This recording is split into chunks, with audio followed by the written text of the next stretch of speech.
All right, so this is going to be the first video of the Newton's Laws packet. So we're going to start on page 3. So kinematics is the first couple of units that we went over. It is the study of motion without examining the forces which produce or affect the motion. So we did the whole V equals D over T. We did the whole Daffy T, but we did not really look at what forces cause those things to happen. So now we're going to take a look into dynamics, which is the study of motion and the forces which produce / affect the motion. So a force is either a push or a pull. Okay, so nothing too crazy there. It is a vector quantity. So remember, vector quantity means it has both size and direction.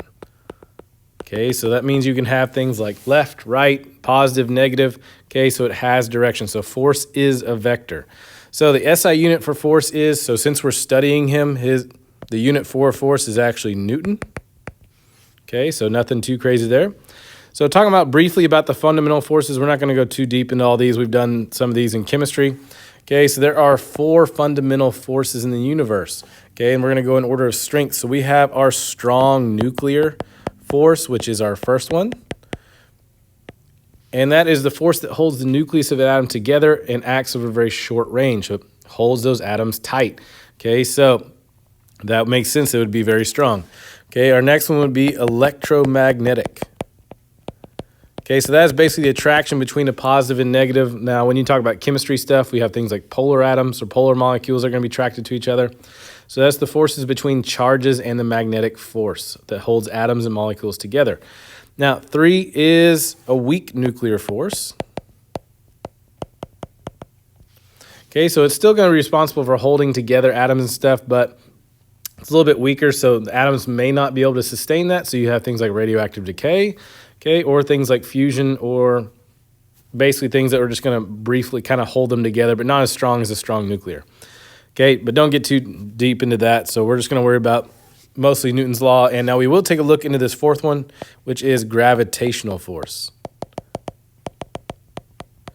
Okay, that is the force of attraction between any objects with mass. That doesn't mean we're just talking about purely gravity in this case. Okay, because that is the attraction between the planet, like Earth, and us. Okay, that's what's pulling things down. Okay, now naturally, any 2 masses have a natural gravitational force to each other. So even though, like that phone you have right in your hand right now, there's a natural gravitational force between you and your phone. Now it's very weak. It's not going to take very much to pull that phone away. Okay, but basically any 2 masses do have even a small amount of gravitational attraction to each other. But we'll worry about that later. So Newton's first law of motion was developed from Galileo's concept of inertia. Okay, so inertia is the tendency of an object at rest to stay at rest, or an object in constant motion to stay in motion. So that's pretty much what everybody knows about Newton's law. An object at rest wants to stay at rest. An object in motion wants to stay in motion. So inertia depends on mass, though. Okay, purely mass. So as mass increases, okay, your inertia increases as well. Okay, that basically means it wants to keep doing what it's doing. If you have a very heavy object that's sitting on the ground, it's hard to pick it up off the ground because it has so much inertia, it has so much mass. Okay, but once you get that heavy object going, so say it's like a big heavy ball and you have it rolling down a hill, okay, it's going to be very hard to stop it because that motion, that mass wants to stay in the same linear motion. Now, Newton's first law, this is technically Newton's first law, is an object will remain at rest or continue traveling at a constant velocity unless an unbalanced force acts on it. So what that basically means is take that heavy ball that's sitting on the ground, okay, it's going to sit there and it's going to stay sitting there until you decide to pick it up. You are the unbalanced force in that case, which you're going to make it change from rest. Okay, or if it's rolling down a hill and you stop it, okay, you are the unbalanced force that's making it change what it's doing. Okay, so that's all that's basically saying. So we'll go on to basic finding net force. So the way I kind of talk about net force is we can call it resultant force. It basically means total. Okay, the way I've been trying to explain that is think of if you ever looked up somebody's net worth, that's what they're worth total. Okay, so add everything up, that is their net worth. So on this first example, we have an object. We're just going to do a little ball right here. Let's say I have a force 1 is pulling it 3 newtons to the right. Okay, and I have force 2 is going to pull it 3 newtons to the left. Okay, so what's going to happen is those forces are basically, they should cancel out. Think of this like a tug of war. Okay, so you could say this side's negative, you could say this side's positive. So if you did -3 plus 3, okay, that's going to come out to 0 newtons, which is why our net force is going to be 0. Okay, so remember, net is total. Are there forces acting on it? Yes. Okay, but net force is the combined forces. So in this case, it balances itself out.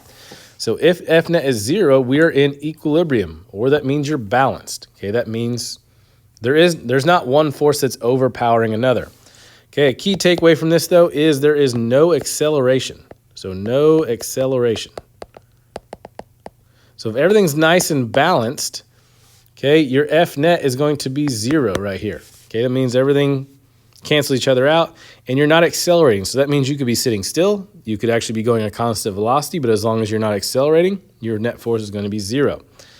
Okay, example number 2 is now I'm going to take that same object, and I'm going to do 3 newtons to the right, and then I'm going to do 5 newtons to the left. So you see how I kind of drew a bigger arrow there to dictate that's a bigger force. So if I did -5 plus 3, okay, that is going to give me a net force of -2 newtons. Or you could say 2 newtons to the left. Either one is acceptable. Negative is telling me that direction, that's telling me you're going to the left, or you could actually say left as your direction. So that would be your net force there. So if F net is not equal to 0, so F net is not equal to 0, we have an unbalanced force. That means something is stronger, so something's overcoming the other force, which in this case, the 5 newtons is overcoming that 3 newtons. Okay, so this is what causes acceleration. So causes acceleration. So go back to that example I was talking about, the heavy ball on the ground, is it was sitting there, and all of a sudden you picked it up. Okay, so you're causing it to accelerate from rest from where it was. Okay, so that's the example there. So let's go on to the next page. So here we're just looking at different types of motion, and is there a net force? Why or why not? Okay, so we're going to look at the types of motion. So if you look at this first one, it looks like the dots are picking up where they start spreading out more. Okay, so is there a net force? Okay, so yes, because remember, if everything's nice and balanced and equal, then net force equals 0. Okay, so there is no net force. So if everything's not balanced, so in this case, it's accelerating, that's why there's a net force. So we're going to say yes is accelerating, which means it's not balanced out. You are overcoming. So this car, friction is what's trying to stop that car, but that car is accelerating. So clearly the applied force we're giving that car is overcoming that frictional force. So my F net is not going to equal out to 0. It's going to be anything but 0. 0 means you're balanced out. Okay, so on this next one, looks like on the car is just going the same distance over time. So that would be no net force because you're going a constant velocity. Okay, so in this case, our F net is going to equal 0. Okay, and remember our units are newtons, so we're just going to throw that on there. And then on the last one, it looks like our car is starting to slow down. Okay, so is there a net force? Yes, because now it's unbalanced. Now friction is taking over. Okay, so that car is starting to lose that battle, okay, with friction. So you can say accelerating or you can say decelerating, same thing. So you would just be accelerating the opposite direction. So your F net is not going to equal 0. All right, now we're going to take a look at velocity versus time graphs. So I know this is blurry, but those are velocity versus time graphs. So remember, your x-axis is 0 velocity. If you touch that or you're going towards it, that means you're either slowing down or stopped. So in this case, we have a nice constant flat line. So that doesn't mean you're not moving. That just means you're going a constant velocity. So does it have a net force? No, because it has a constant velocity. Okay, so our F net is going to be 0 newtons because everything is nice and balanced out.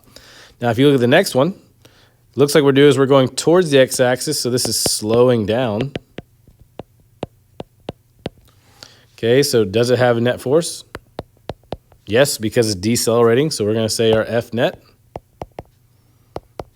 okay, is not going to equal 0. And the next one, it looks like we're doing the opposite. It looks like we're speeding up, so we're accelerating. So does it have a net force? Yes, it does. So F net is not going to equal 0.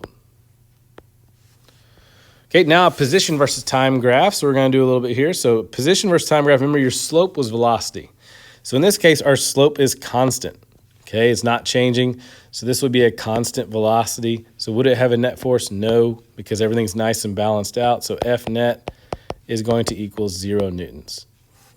And then last one, it looks like what we're doing is we're starting to pick up more distance in a shorter amount of time. That means you're speeding up. So does it have a net force? Okay, yes it does. Okay, because you're accelerating. So F net is not going to equal 0 newtons. And last one for this page, this is just kind of conceptual stuff. So Mac and Tosh are arguing in the cafeteria, and Mac says that if he flings Jell-O with a greater speed, it will have a greater inertia. Tosh argues that inertia does not depend on speed, but rather upon mass. Who do you think you agree with? Explain why. So remember we talked about inertia equals mass. That's it. Now, would you have more force or impact if you increase the speed? Yes, you would. Okay, but we're not talking about force here. We're talking about inertia, and inertia is simply mass. So speed has nothing to do with it. So Tosh would be correct in that instance. Okay, number 2 is Mr. Wedgley spends most Sunday afternoons at rest on the sofa, watching pro football games and consuming large quantities of food. What effect, if any, does this practice have upon his inertia? Well, if he's sitting there doing nothing, consuming large quantities of food, his mass is going to go up. Okay, and if mass goes up, that means inertia has to go up as well. So that means at some point, Mr. Wedgley is going to get harder and harder to get up off that couch because his mass is working against him. And then 3, Ben Too Close is being chased through the woods by a bull moose, which he was attempting to photograph. Okay, so please don't take photographs with wildlife. Okay, the enormous mass of a bull moose is extremely intimidating. They are very big. Okay, yet if Ben makes a zigzag pattern through the woods, he'll be able to lose the large mass of the moose to use the mass to his own advantage. Explain how this would work.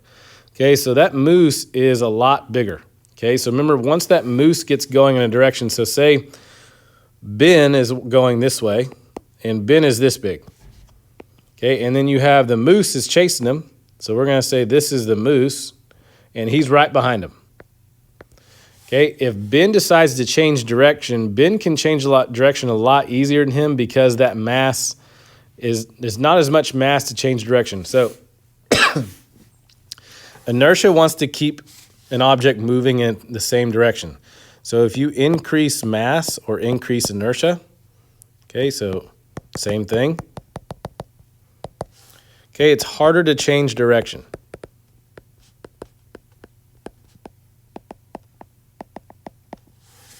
So same concept as when you're on the highway and like a semi-truck tries to slam their brakes or they try to swerve out of the way. Okay, they're carrying a lot of weight, and so that inertia works against them in that case.